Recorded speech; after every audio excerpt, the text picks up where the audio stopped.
Robin Fong, and I am with the Chinese American Citizens Alliance Voices Uplifting Project here at the C.A.C.A. National Lodge headquarters in San Francisco. Today is September 6th at 9:20 p.m. and I am interviewing Davace Chen of the C.A.C.A. San Francisco Lodge. Yes. This conversation is being recorded for the purpose of our historic records pertaining to the National Conventions. Please give your name and that you consent to being recorded. I'm Davace Chen, and I consent to this interview. Okay. First, what is your full name? What is the lodge you are from, and how long have you been a member of C.A.C.A.? My name is Davace Chen. I'm a member of the San Francisco Lodge.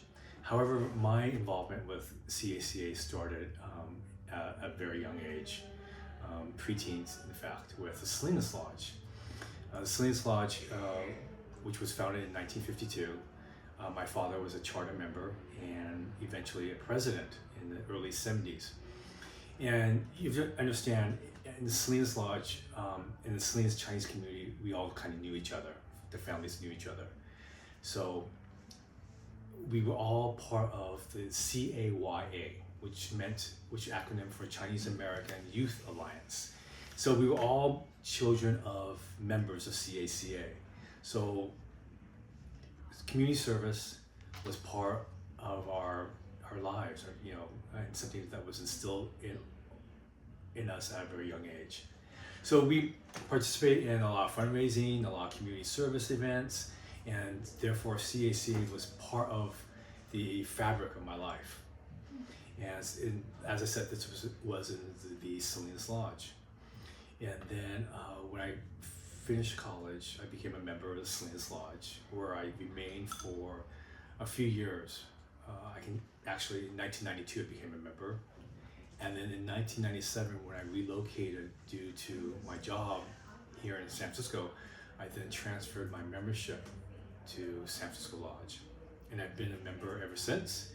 In 2007 and 2008, I served as the San Francisco Lodge president. And at that time, I've been told, and my belief is I was probably the youngest San Francisco Lodge president in history, or at least in more than 50 years. And continued being part of San Francisco Lodge.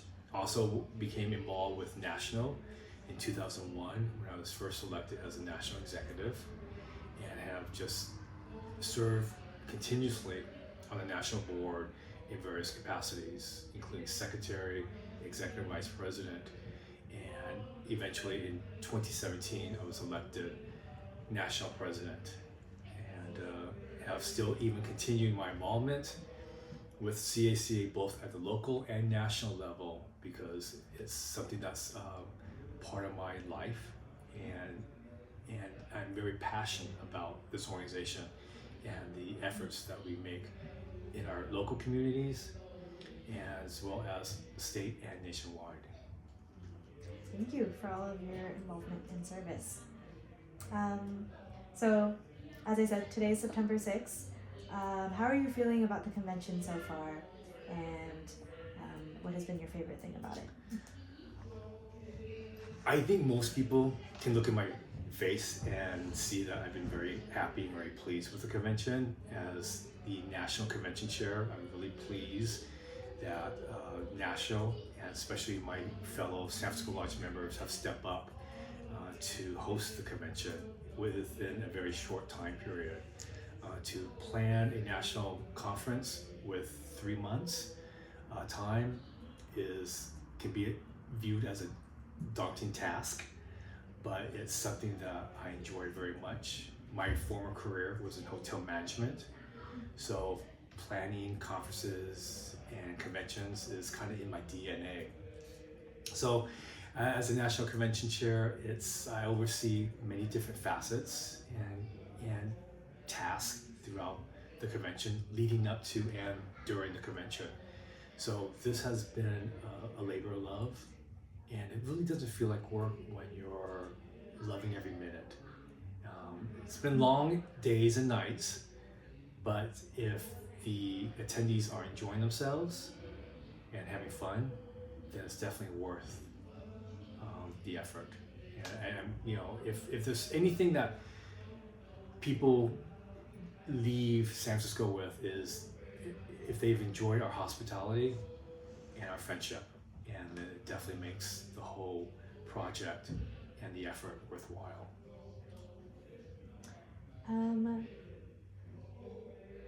What historic or personal event do you credit for inspiring your involvement in C.A.C.A. in civil rights and advocacy, or anything that aligns with the C.A.C.A. mission? As I mentioned earlier, I got involved at a very young age, and this is back in the late 70s, early 80s, and it was just something that the local Chinese American families got involved with, and local community. Sorry, I'm tongue-tied. Sorry. No. It's been a long conference, so. It's been a long day. So I'm sorry. I got tongue-tied on that one. It's You don't need to be polished. You just need to be you. I'm giving you heartfelt, sincere answers. Yeah. But as Rick can attest, when we have our late night conversations, when I get tired late night, I start to get a little punchy, just kind of, I get tongue tied. I do too. The mind thinks faster than the mouth can speak, which is. I can relate. Me too. So that's with that last question. Some are not as gifted with gab as other people. Yeah. I'm sorry. I'm sorry I blew that question. It's okay. Just to repeat it, it's what historic or personal event. Oh, I'm sorry. Go ahead one more time. What historic or personal events do you credit inspiring your involvement with C.A.C.A. in civil rights and advocacy, and those things align with the mission? As I mentioned earlier, C.A.C.A. was instilled in me at a very young age, and it was part of my DNA. Being part of a close-knit Chinese American community in Salinas, where all the families knew each other. So to come out and be part of that group of young Americans, whether it's doing fundraising, community action, just participating in whatever efforts that you're involved with. I know that the times back in the late 70s and 80s are very different than it is today, and it's just the camaraderie that you get working with others of like mind towards a common goal and effort. And just last question. Sure. What advice would you give to the next generation of members who want to carry on the mission of C.A.C.A.? I think it's important to first and foremost be yourself. And I think that as Chinese Americans or Americans in general, we're raised with good moral fiber, high values, and I think it's just important to be ourselves and participate in these organizations like such as C.A.C.A., which has a really rich history, and just be yourself and come from a place of goodness in your heart. I'm sorry, I'm really. That was great. You have no need to apologize. Can I ask a plus one? Do you have enough? Sorry. One more. Sure. What accomplishments of C.A.C.A. are you most proud to have witnessed or been part of? I would probably say the Congressional Gold Medal efforts, and I choose that because the effort started just a few months before I became national president.